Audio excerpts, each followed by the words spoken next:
Desarrollo de arte conceptual. La primera etapa de creación del juego es la concepción, donde se definen los aspectos visuales y argumentales que le darán profundidad al juego. En ella se deben llevar a cabo los siguientes puntos. Decidir la clasificación y la mecánica del juego. Crear el arte conceptual que definirá el aspecto visual. Escribir el guión donde se definirán los argumentos de la historia. Dibujar el storyboard donde se desarrollará la secuencia de las escenas del juego para contar con una referencia antes de empezar con la animación.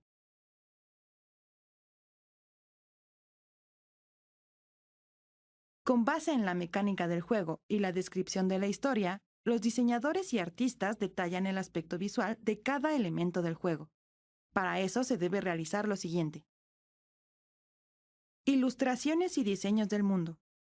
Escenarios, personajes, objetos, criaturas, armas, etc. Según el número de artistas, cada uno debe realizar un número de variaciones de cada elemento para tener un margen amplio de opciones acerca del estilo. Mock-ups, donde se producen una serie de imágenes que muestran el ejemplo de cómo sería el juego sin que esté animado y programado. Esto ayuda a convencer sobre el estilo final del juego y la lista de elementos que se mandará a producción. Asset List o lista de activos. Incluye cada elemento que se va a utilizar en el juego. Estos se almacenan en archivos individuales donde se incluyen cada uno de sus movimientos para el caso de los personajes de los juegos 2D y cada perspectiva para el caso de los juegos 3D. Generalmente se clasifican de la siguiente forma. Personajes. Héroe. Enemigo. Personaje no jugable. NPC. Ambiente. Terreno por nivel. Decoraciones por nivel. Objetos. Interfaz gráfica GUI. Título. Menús. Diálogos. Los archivos creados en esta etapa se recopilarán en un documento de diseño que ayudará a la decisión de fechas de lanzamiento del juego, pues detalla la complejidad de su desarrollo.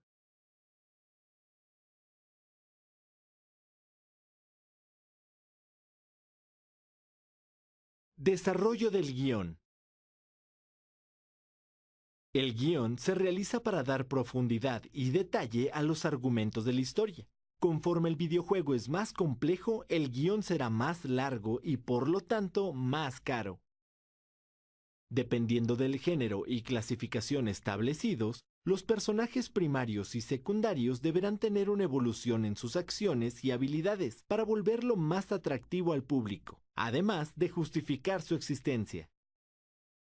Debes profundizar también en el contexto de cada lugar o mundo al que pertenecen, para enriquecer la experiencia de los jugadores. Previo a la realización del guión, debes tomar en cuenta ciertos aspectos.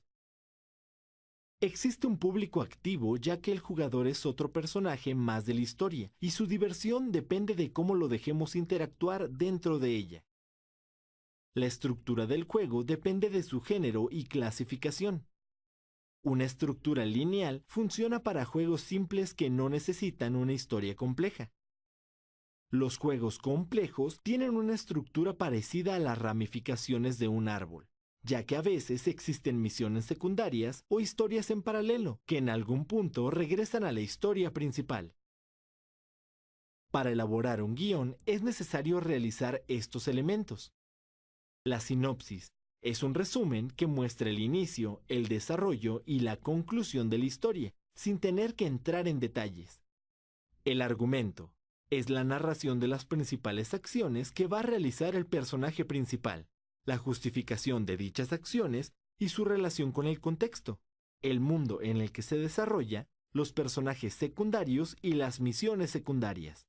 Esto se debe realizar para cada misión, pues son los fundamentos de los niveles y evolución del personaje. El tratamiento. En esta etapa se describen las personalidades de los personajes, las situaciones, la atmósfera y los escenarios donde se va a desarrollar. Es una descripción detallada que permitirá a los artistas dibujar estos aspectos y después las animaciones. Estos aspectos son generales. Tendrás que adaptarlos a las especificaciones y necesidades de tu videojuego. Todo el equipo participa en la realización del guión. Una vez que todos estén de acuerdo con el resultado final, se anexará al documento de diseño. Esto facilita la producción, pues aporta un conocimiento previo de lo que se debe realizar.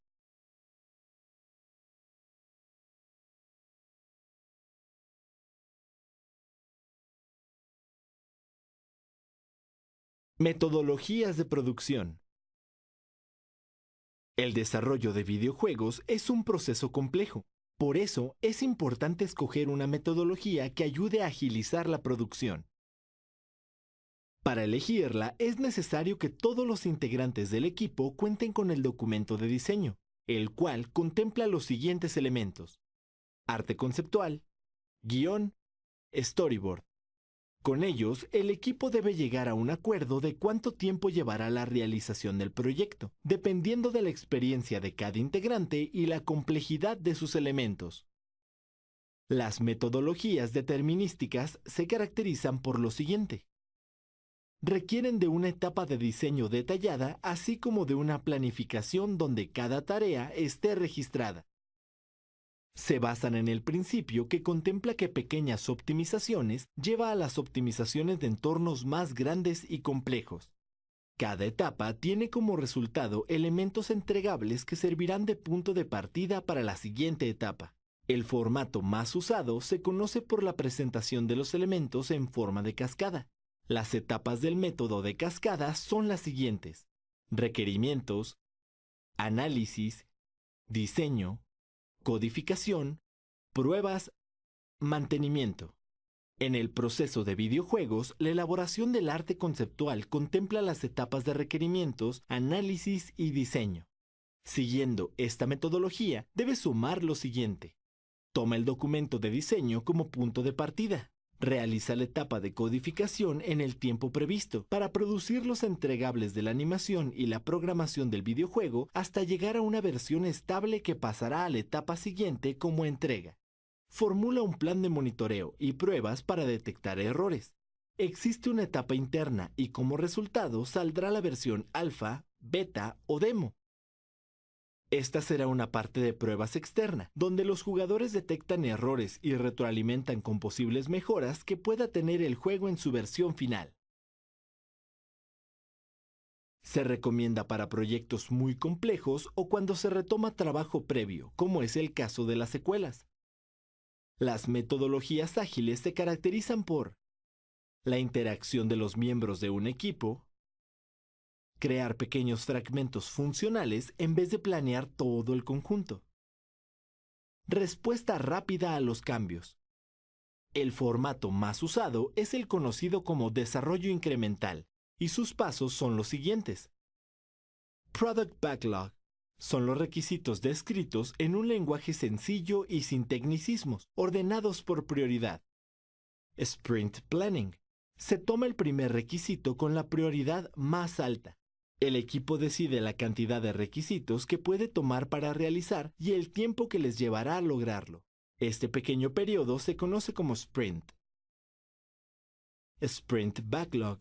Una vez establecidos los acuerdos de duración, se genera una lista de tareas para lograr la realización del sprint. Daily Sprint Meeting. Reunión diaria de máximo 15 minutos para sincronizar el trabajo según la tarea asignada para ese día. Esto se realiza por cada sprint hasta lograr terminarlos todos. Demo y retrospectiva. Al final de los sprints se recapitulan los resultados y se integra una primera versión funcional. Se analizan las posibles mejoras y cómo lograrlas. Es posible que se regrese al paso 1 para comenzar de nuevo. En el caso de videojuegos, se pueden realizar sprints simultáneos por cada equipo de trabajo. Este método se recomienda para proyectos pequeños o medianos, pues se logran realizar versiones jugables en intervalos regulares de tiempo. Sin importar qué metodología elijas, es necesario prever que el periodo de desarrollo y pruebas se lleve a cabo con un mes de anticipación de la fecha de lanzamiento para no comprometerla. Estas metodologías evitan que tu equipo tenga errores de comunicación y la producción pueda llevarse a cabo en el tiempo esperado.